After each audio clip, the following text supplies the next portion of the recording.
अन्नदाता। पग पग पर है संग तुम्हारे अन्नदाता। लहू किसानों का बन के पसीना सींचता है धरती का सीना। मेहनत का तेरी हक दिलवाने, नई तकनीक नई खोज बताने।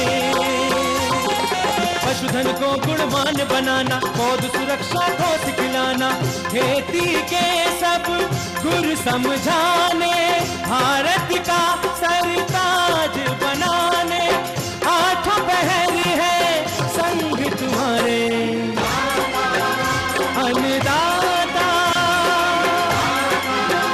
अन्नदाता। नमस्कार, मैं कात्यायनी चतुर्वेदी आप सभी दर्शकों का अन्नदाता कार्यक्रम में बहुत स्वागत करती हूँ। हर रोज की तरह कार्यक्रम में लेकर आई हूँ खेती बाड़ी से जुड़ी हुई बहुत सारी लाभकारी जानकारियां। तो चलिए सबसे पहले देखते हैं क्या है विशेष आज के कार्यक्रम में आपके लिए। जिरेनियम फूल के नए स्वस्थ पौधे तैयार करने की विधि एवं उसका प्रबंधन। अधिक पैदावार के लिए फूल गोभी की फसल में किए जाने वाले जरूरी कार्य। सरसों की फसल में विभिन्न कीटों का प्रकोप एवं उनका नियंत्रण।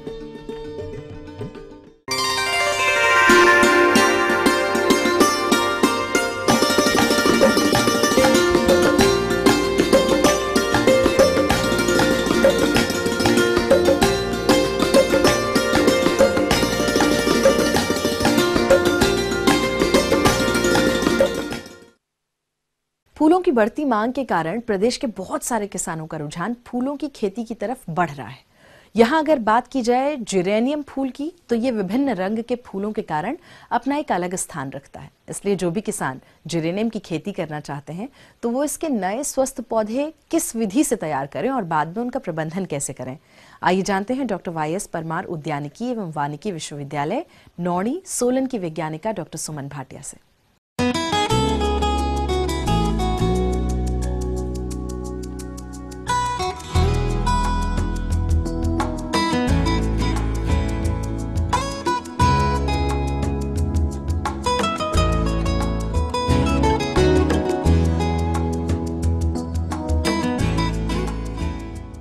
जिरेनियम, जिसे हम साइंटिफिकली पेलार्गोनियम भी कहते हैं, यह पौधा अलग अलग कलर के फूलों वाला पौधा है, जिसमें आप लाल रंग, गुलाबी रंग, सफ़ेद रंग और भिन्न भिन्न प्रकार के रंगों में पाया जाता है। और इस पौधे की सबसे अच्छी खासियत क्या है कि इस पौधे को हम बाहर भी उगा सकते हैं। जरूरी नहीं है कि हम इसे प्रोटेक्टेड जगहों में लगाएं, इसे हम बाहर भी लगा सकते हैं। और ये पौधा हर जगह, खासकर ठंडे इलाकों में बहुत अच्छे से लगाया जाता है और इसके फूल पूरे साल आप इसके फूलों का आनंद ले सकते हैं। जिरेनियम पौधे से साल भर फूल ले सकते हैं। इसकी 442 वार्षिक, द्विवार्षिक फूल की प्रजातियां हैं। जिरेनियम ज्यादातर भूमध्य क्षेत्र के पूर्वी भाग में, शीतोष्ण क्षेत्रों और उष्ण कटिबंधीय क्षेत्र के पहाड़ों में पाए जाते हैं। इसके पत्ते लंबे हथेली के आकार के रूप में रहते हैं। फूलों की 5 पंखुड़ियां होती हैं, जिनका रंग सफेद, गुलाबी, बैंगनी या नीला होता है।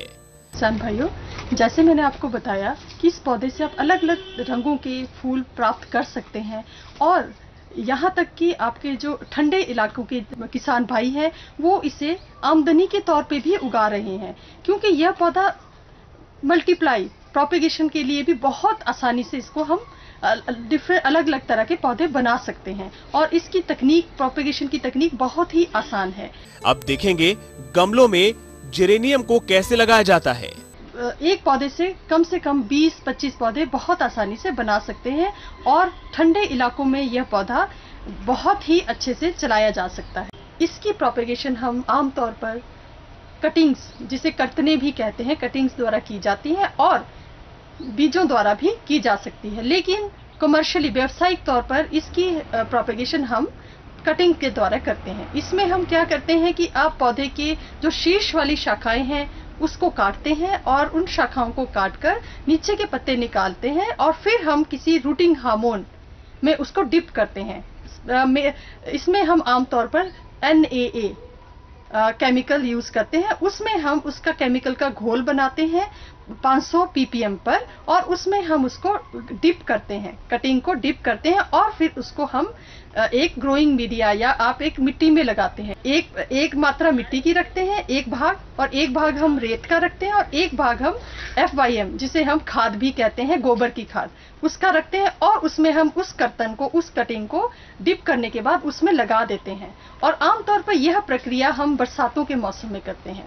बरसातों के मौसम में इनमें जड़ें बहुत जल्दी आती हैं, और व्यावसायिक तौर पर भी इसका प्रोपेगेशन हम बरसातों में करते हैं, और इसकी जो जड़ें हैं ये 2 या 3 महीने में बिल्कुल अच्छी तरह से बन जाती हैं, और फिर हम इसको नया पौधा तैयार कर देते हैं। जब हमारा नया पौधा तैयार हो जाता है कटिंग्स के द्वारा, फिर हम उसे गमले में लगाते हैं। जैसे मैं आपको पहले भी बता रही थी कि ये जेरेनियम जो है एक गमलीय पौधा है। वैसे तो लोग इसे खेतों में भी लगाते हैं, लेकिन आमतौर पर इसको गमलों में, व्यावसायिक तौर पर गमलों में ही लगाया जाता है, और जो घर की शोभा को बढ़ाता है। तो हम गमलों में लगाते हैं जब इसे, उससे पहले हमें, जब जिस गमले में हमें ये पौधा लगाना है, सबसे नीचे हम पत्थर या ईंटें के टुकड़े रखते हैं, ताकि जब आप उसमें मिट्टी डालेंगे और पौधे में पानी डालेंगे तो वो पानी का निकास आसानी से हो सके। फिर हम उसके बाद हम मिक्सचर, एक भाग रेत, एक भाग मिट्टी और एक भाग गोबर की खाद रखते हैं, और इस तरह से हमारा जो गमले में मिक्सचर तैयार होता है। फिर इस मिक्सचर में हम पौधे को लगाते हैं, और अच्छी तरह से पौधे को लगाने के बाद उसमें धीरे धीरे से पानी डालते हैं। अब जैसे आपने पौधा गमले में लगा दिया, फिर अब इसका किस तरह से हम रख रखाव करें। इसके रख रखाव के लिए, जैसे किसान भाइयों, मैंने आपको पहले भी बताया था कि यह पौधा बहुत आसानी से लगाया जाता है, और इसके मेंटेनेंस, इसके रख रखाव में ज्यादा परेशानियां नहीं आती हैं, यहाँ तक कि इसमें बीमारियां भी बहुत कम आती हैं। जब हमने गमले में पौधा लगा दिया, तो उसके बाद हमें पानी का ध्यान देना बहुत जरूरी है। जैसे कि आप इसमें गर्मियों के दिनों में 3 दिन के बाद पानी दे सकते हैं, और सर्दियों के मौसम में 6 या 7 दिन के इंटरवल पे भी आप पानी दे सकते हैं। पौधों की अच्छी बढ़वार के लिए खाद बहुत जरूरी है। इसके बारे में डॉक्टर सुमन ने बताया। किसान भाइयों, हम इसमें NPK फर्टिलाइजर, जो आपके यूरिया है, इन यूरिया को यूज कर सकते हैं, जिससे कि आपके जो पत्ते हैं उसमें भी हरियाली बढ़ेगी और पौधा भी अच्छा पनपेगा। और आमतौर पर हम इन पौधों में यूरिया की स्प्रे करते हैं लिक्विड फॉर्म में। उस स्प्रे में हम 2% स्प्रे करते हैं, जिसमें हम 2 ग्राम पर 100 ml पानी में इसका स्प्रे करते हैं। डॉक्टर सुमन ने पौधों में लगने वाली कीट और बीमारियों के बारे में बताते हुए कहा कि एक बीमारी आती है जो ब्लाइट है, ब्लाइट होती है, और एक आपकी जड़ों में एक बीमारी आती है जिससे सड़न, जड़ों की सड़न होती है। तो उसके बचने के लिए हम डायथीन और बेविस्टिन, इन 2 का घोल बनाकर 0.2% का घोल बनाते हैं इनका, और उस घोल से हम इस पे स्प्रे करते हैं। और अगर हमें ऐसा महसूस हो कि इसमें बीमारी ज्यादा बढ़ रही है, तो हम उसकी ड्रेंचिंग भी कर सकते हैं। ड्रेंचिंग का मतलब कि आप उसमें जड़ों में उसका पानी के घोल को डाल सकते हैं, जिससे कि इसकी बीमारी पे पूरी रोकथाम हो जाती है। इसमें किसान भाइयों एक और इंसेक्ट, कीट पतंगा जो होता है, एक व्हाइट फ्लाई आती है, सफेद मक्खी नामक, जो कि इसके जो पत्तों का जो रस है चूस लेती है, और जिससे पत्ता इसका कमजोर हो जाता है। तो उसकी रोकथाम के लिए येलो ट्रैप कहते हैं, जिसमें एक गम लगा होता है। तो उस गम में वो सारी मक्खियां चिपक जाती हैं। तो हम उस ट्रैप को लटका के, उल्टा लटका कर उसको पौधे के ऊपर लटका सकते हैं, ताकि जो मक्खियां हैं वो उस पर चिपक जाएं, और उन मक्खियां, सफेद मक्खी की रोकथाम हम येलो ट्रैप का यूज करके करते हैं। और जैसे कि आपको किसान भाइयों मैंने पहले भी बताया कि ये पौधा इस तरह का है कि इसमें आप साल भर फूल ले सकते हैं। तो हम साल में 2 बार, आमतौर पर 2 बार इसमें प्रूनिंग करते हैं। प्रूनिंग मतलब क्या है कि जब आप इसमें यूरिया भी स्प्रे करते हैं, और जब ये बढ़ता है, तो ये बहुत, इसका जो है साइज, इसकी जो ब्रांचेज हैं वो काफी लंबी हो जाती हैं। तो उसको बचाने के लिए तो हम क्या करते हैं कि इनको प्रूनिंग करते हैं। इसको बरसातों के बाद भी कर सकते हैं और फरवरी में कर सकते हैं।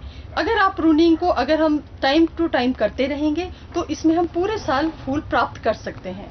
कि जैसे जब इसके कुछ पत्ते ऐसे हैं जो पीले पड़ जाते हैं, तो उन पत्तों को समय के साथ साथ निकालना बहुत आवश्यक है। और साथ ही में जैसे आप पौधे को जैसे पौधा ग्रो करता है तो आपको सबको पता है खरपतवार, वीड्स, जिसे हम वीड्स भी कहते हैं, तो साथ साथ में आपको वीड्स भी निकालने बहुत आवश्यक। दिन में कम से कम नहीं तो 5 घंटे सूरज की रोशनी इसको बहुत जरूरी है। इसलिए आप अपने घरों के बरामदों में इसको आसानी से लगा सकते हैं। घर के अंदर जहाँ पे बहुत छाया है वहाँ पे ये पौधा अच्छे से नहीं पनप पाएगा। इसको मार्केट में सेल करते हैं, बेचते हैं, तो आपका एक ही गमला कम से कम 100 से लेकर 250 रुपए तक का बिक सकता है।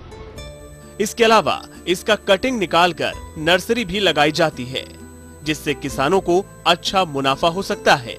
और नर्सरी में भी आप एक कटिंग का 20 रुपए आपको प्राप्त हो सकते हैं। तो ये थी कुछ उपयोगी जानकारियां। एक छोटे से ब्रेक के लिए यहाँ रुकेंगे, जल्द लौटेंगे।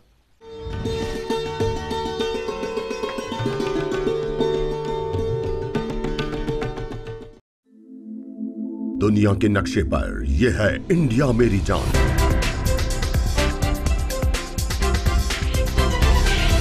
भारत थोड़ा अलग है।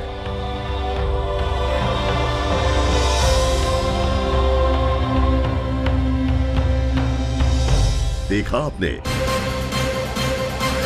इतना सा भी छूट जाए तो सच अधूरा रह जाता है। बदलते भारत का पूरा सच। राष्ट्रीय समाचार हर रोज सुबह 8 और दोपहर 2 बजे।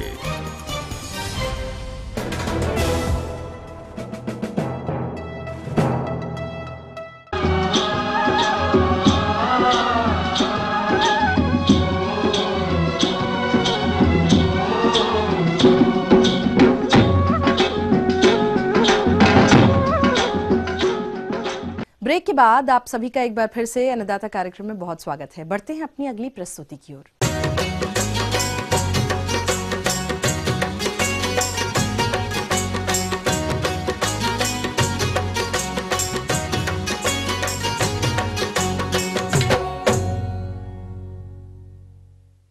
हमारे प्रदेश में जिन भी किसानों ने फूल गोभी की पिछेती किस्में अपने खेतों में लगाई हैं, इस समय उनकी फसलें बढ़वार ले रही होंगी। और किसी भी फसल से अच्छा उत्पादन लेने के लिए कुछ महत्वपूर्ण कार्यों को समय समय पर पूर्ण करना बेहद जरूरी होता है। और इसीलिए फूल गोभी की फसल से अच्छा उत्पादन लेने के लिए आप कौन कौन से जरूरी कार्यों को अपनाएं, इस पर अपने सुझाव दे रहे हैं हिमाचल प्रदेश जिला चंबा के प्रगतिशील किसान भविष्य कुमार।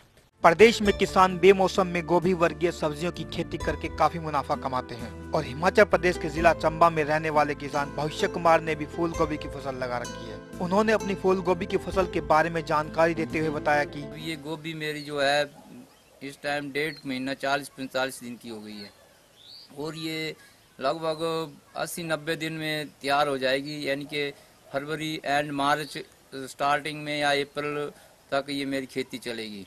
तो इसका जो है बेमौसमी होने के कारण कुछ अच्छे रेट भी बाजार में अच्छे रेट भी मिलते हैं। जब ये गोभी तैयार होगी तो ये 25-30 रुपए किलो तक बाजार में बिकेगी। जो मैंने इसकी रोपाई जो है लाइनों में की और लाइनों में करने के बाद इसकी एक पौधे से दूसरे पौधे की जो है डिस्टेंस यानी कि दूरी है वो 1 फुट तक रखी। उन्होंने फूल गोभी की पौध की रोपाई करने के बाद फसल में किए जाने वाले प्रबंधनों के बारे में बताते हुए कहा कि इसमें जो है मैं खाद वगैरह ऐसे है जिसमें मैं अपने बर्मी कंपोस्ट पिट लगाई हुई है। उसकी खाद जो है जमीन के लिए बहुत अच्छी होती है और मैं वही देता हूँ। मैं केमिकली खाद कोई भी यूज़ नहीं करता हूँ, जिससे मेरी खेती जो है जैविक और अच्छी गुणवत्ता वाली बहुत अच्छी होती है। मैंने ये 2,500-3 हज़ार पौधा जो है अपने खेत में गोभी का लगा रखा है।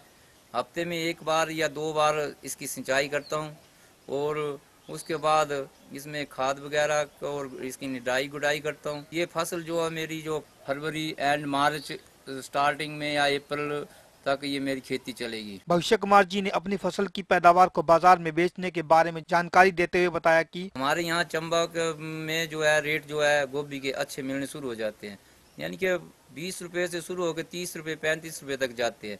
तो इस बार मैंने जो है 2,500-3 हज़ार पौधा अपने खेत में लगा रखा है। इसमें ज्यादा नहीं तो 50-60 हज़ार रुपया तो मैं बड़े आराम से कमा लूँ। गोभी की फसल के बारे में और अधिक जानकारी के लिए आइए मिलते हैं एक कृषि वैज्ञानिक डॉक्टर संदीप कंसल से। जैसे कि इसमें प्रमुख जो कीट हैं एफिड्स, जिसे हम टेला भी बोलते हैं, जो कि राख के रंग के छोटे छोटे तरह के जो कीट होते हैं वो पत्तों के बीच में घुसकर या फूल से रस चूसकर पौधे को बहुत बुरी तरह से ग्रस्त कर देते हैं। इसी तरह जो दूसरे कीड़े हैं जैसे कैबेज बटरफ्लाई, जिसको हम तितली बोलते हैं, तितली जब अंडे पत्तों पे छोड़ती है तो ये सुंडी बनाते हैं, जो अंडों से सुंडी बनती है और पत्तों को काटना शुरू कर देती है। ये भी बहुत खतरनाक कीट है। इसके अलावा डायमंड बैक मोथ जो तितली की तरह होता है, पर उसमें जो तितली के पंखों में थोड़े बाल जैसे नहीं होते, इसमें थोड़े बाल होते हैं। ये डायमंड बैक मोथ के जो भी सुंडियां हैं ये भी पत्तों के बीच में, जो फूल के बीच में, गोभी के फूल में, जब पत्ता गोभी को बीच में छेद कर देते हैं, पत्तों को तसमस कर देते हैं। तो ये प्रमुख कीट हैं जिनके कारण गोभी वर्गीय फसलों में नुकसान पहुंचता है। कैबेज बटरफ्लाई और डायमंड बैक मोथ के लिए जो दवाइयाँ हैं वो डायसिस है या प्रोफेनोफोस। ये डायसिस का हम 12-13 ml 15 लीटर पानी में घोल बना के इसका हम स्प्रे कर सकते हैं। तेले के लिए जो एफिड्स हैं, इसके लिए कोई सिस्टमिक इंसेक्टिसाइड जैसे इमिडाक्लोप्रिड आ रहा है, कॉन्फिडोर के नाम से भी मिलता है। आधा ml प्रति लीटर यानी कि 7.5 ml प्रति 15 लीटर पानी के घोल में इसका छिड़काव करने से इसको हम रोक सकते हैं। जो बीमारियां आती है इसकी हम इस तरह से रोकथाम कर सकते हैं।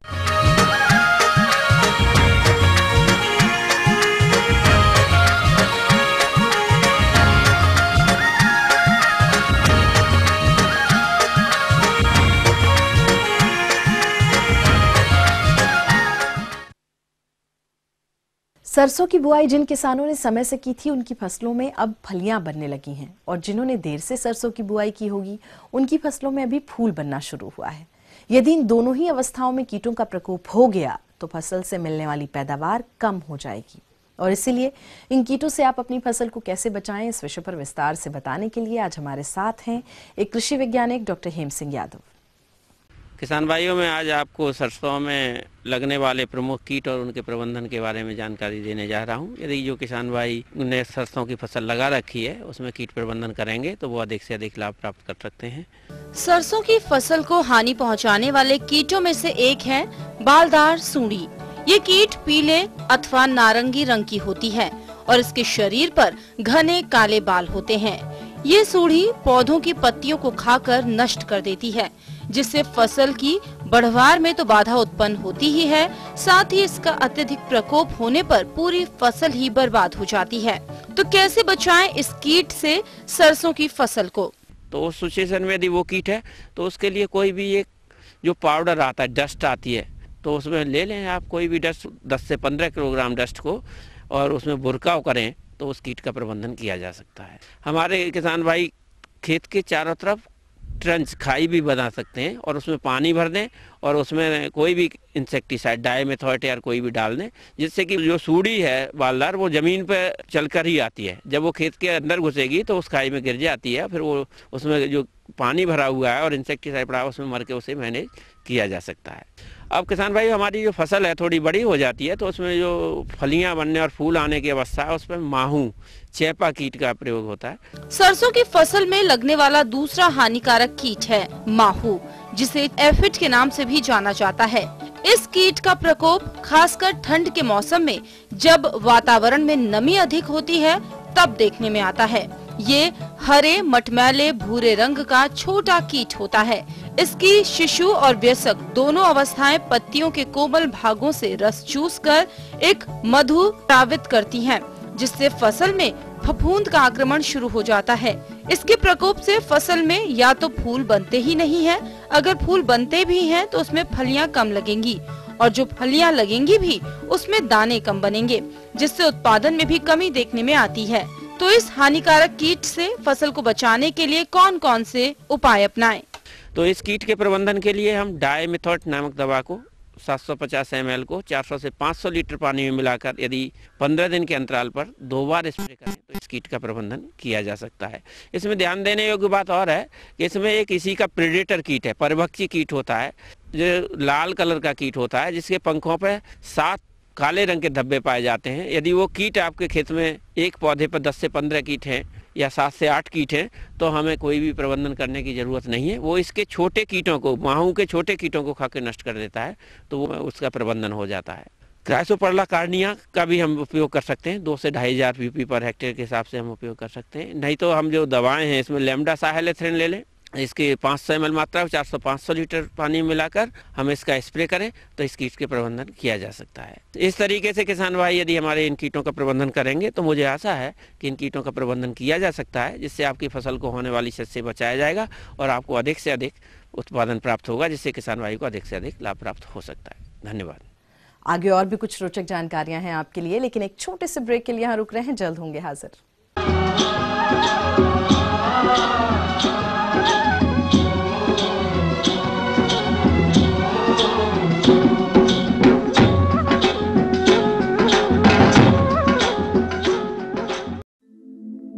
दुनिया के नक्शे पर यह है इंडिया मेरी जान।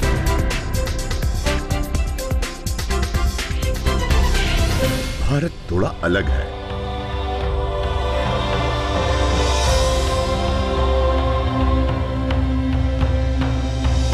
देखा आपने,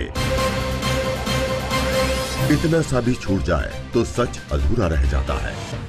बदलते भारत का पूरा सच, राष्ट्रीय समाचार, हर रोज सुबह 8 और दोपहर 2 बजे।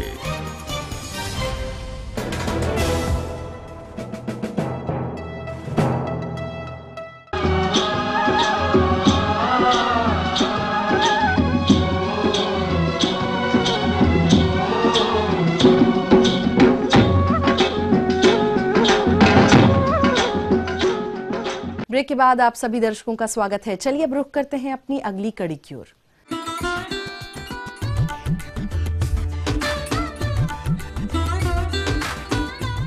अन्नदाता हेल्पलाइन निशुल्क फोन संपर्क सेवा के माध्यम से आपके द्वारा पूछी गई समस्याओं में से 1 या 2 महत्वपूर्ण समस्याओं को हम अपने कार्यक्रम में जरूर शामिल करते हैं, और इसी के तहत आज की चयनित समस्या और उसका जवाब इस प्रकार है। अन्नदाता कार्यक्रम में आज हमने जिस प्रश्न को शामिल किया है उसे पूछा है ग्राम जसोला, जिला फरीदाबाद के जगबीर सिंह ने। आप पॉली हाउस में टमाटर एवं शिमला मिर्च की खेती के बारे में जानकारी चाहते हैं, तो जगबीर सिंह जी आपकी जानकारी हेतु प्रस्तुत है कार्यक्रम का यह अंश। पॉली हाउस में बेमौसमी सब्जी उगाकर अधिकतर लाभ प्राप्त किया जा सकता है। ज्यादातर सब्जियों का उपयोग हरी या ताजी अवस्था में किया जाता है। पॉली हाउस के अंदर सूक्ष्म वातावरण को बदलकर इनकी उपज वर्ष भर ली जाती है तथा पर्वतीय एवं मैदानी दोनों ही क्षेत्रों में इसकी अत्यधिक मात्रा के कारण किसानों को बाजार से अधिक शुद्ध लाभ प्राप्त होता है। पॉली हाउस से मिलने वाले लाभ को देखते हुए हरियाणा और हिमाचल प्रदेश के जागरूक किसान इसको अपना रहे हैं और किसानों के बढ़ते रुझान को देखते हुए सरकार पॉली हाउस पर अनुदान भी दे रही है। पॉली हाउस लगाइए, इसके लिए सरकारी तरफ से सब्सिडी मिलती है। पॉली हाउस लगाने के लिए करीब 65% सब्सिडी मिलती है, और उसके बाद में जो है जो 35% अमाउंट होता है उसमें भी कुछ 80% के करीब बैंक भी लोन देता है, बैंक सहायता करता है। तो अगर ये छोटा एरिया है, अगर 1 हेक्टेयर में 1 एकड़ में यानी 1 किले में अगर किसान लगाना चाहे पॉली हाउस, तो उसके लिए करीब जो कीमत आती है वो करीब 33 से 34 लाख के बीच में आती है। और उसमें से अगर हम सरकारी तरफ से सब्सिडी निकाल दें और बैंक लोन निकाल दें तो 1 किले में जो फार्मर को शुरुआत में अपने जेब से लगाना पड़ता है वो करीब 2 लाख के आसपास लगाना पड़ता है। और इसी दौरान ईटीबी की टीम पहुंची करनाल जिले के गांव डिंग माजरा, जहां किसान नरेश कुमार 4000 वर्ग फीट में पॉली हाउस बनाकर खेती कर रहे हैं। पॉली हाउस के अंदर पहले खीरा लगाया था, उसमें भी बढ़िया मुनाफा होया था, और अब शिमला मिर्च और टमाटर लगा रखे है, इसमें भी उससे भी अच्छा फायदा होने की उम्मीद है। अभी तक मेरे पॉली हाउस में किसी प्रकार की शिकायत नहीं आई। यह किसान पिछले 2 सालों से पॉली हाउस में खेती कर रहे हैं, जिसके बाद इनके चेहरे की रौनक बता रही है कि इनने इस तकनीक से कितना फायदा उठाकर कितना लाभ कमाया है। नरेश कुमार ने बताया कि उन्होंने सबसे पहले अपने पॉली हाउस में सब्जियों की खेती से शुरुआत की, जिसमें पहले साल उन्होंने खीरा लगाया और खीरे की फसल से मिले लाभ से उनका आत्मविश्वास बढ़ गया। इसके बाद उन्होंने 14 सितंबर को आधा एकड़ में शिमला मिर्च और आधा एकड़ में टमाटर की फसल लगाई है। यह फसल लगाने से 1 महीने पहले उन्होंने इसकी नर्सरी तैयार की थी। इसी दौरान उन्होंने पॉली हाउस में 3 फीट चौड़ाई के बेड बनाए और फिर बेड के ऊपर ड्रिप लाइन बिछाई। इसी ड्रिप लाइन के दोनों तरफ 1.5 फीट की दूरी पर उन्होंने पौधे लगाए।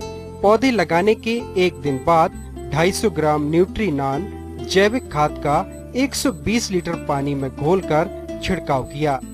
इसके 20 दिन बाद फिर इसी जैविक खाद का छिड़काव किया। इस दौरान हर 5 दिन में ड्रिप से 30 मिनट तक सिंचाई की। पौधे लगाने के 45 दिन बाद 250 ग्राम न्यूट्रीनान नंबर 2 जैविक खाद का 120 लीटर पानी में घोल बनाकर फिर से छिड़काव किया और फल आते ही इन्होंने फॉलिक एसिड का छिड़काव किया। डिजीज के लिए तो मैंने एक प्रिकॉशनरी जो आता है परफेनोफॉस का मैंने एक स्प्रे मरवाया और एक एमिडे का स्प्रे मरवाया। बस इसके अलावा मैंने अभी तक कोई इसमें स्प्रे भी नहीं मरवाया।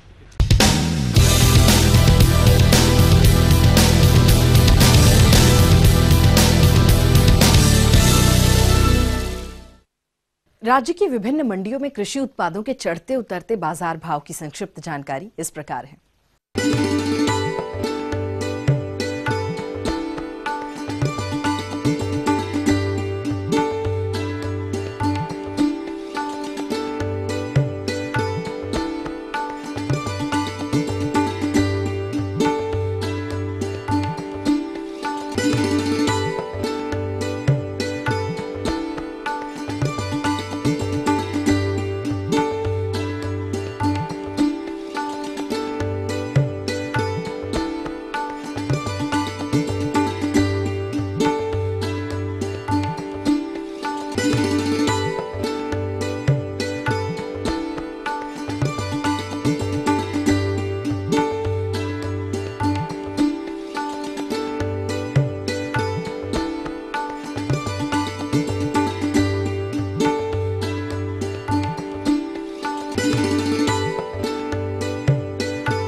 और चलिए अब देखते हैं कल दिखाए जाने वाले कार्यक्रम की मुख्य झलकियां।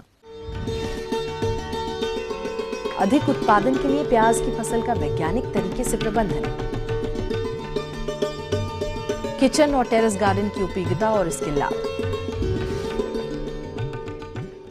तो हम ये उम्मीद करते हैं कि आज का कार्यक्रम आप सभी दर्शकों के लिए बेहद उपयोगी रहा होगा। किसान भाई और अन्नदाता आपकी सेवा के लिए संकल्परत है और कृषि संबंधित समस्या और सुझावों के लिए आप हमें इस पते पर संपर्क भी कर सकते हैं। तो चलिए हमारा पता लिखिए। प्रोड्यूसर अन्नदाता, ETV Haryana Himachal Pradesh, Ramoji film city Hyderabad 501512 और हमारा ईमेल एड्रेस है annadaata.hr.hp@etv.co.in। इसके अतिरिक्त आप हमें निःशुल्क हेल्पलाइन नंबर 180010084599 पर सोमवार से शनिवार सुबह 10 बजे से शाम 4 बजे के बीच में कभी भी संपर्क कर सकते हैं। तो फिलहाल अन्नदाता की पूरी टीम को दीजिए इजाजत। कल फिर इसी समय आपसे होगी मुलाकात कृषि संबंधित कुछ और महत्वपूर्ण जानकारियों के साथ। तब तक के लिए नमस्कार।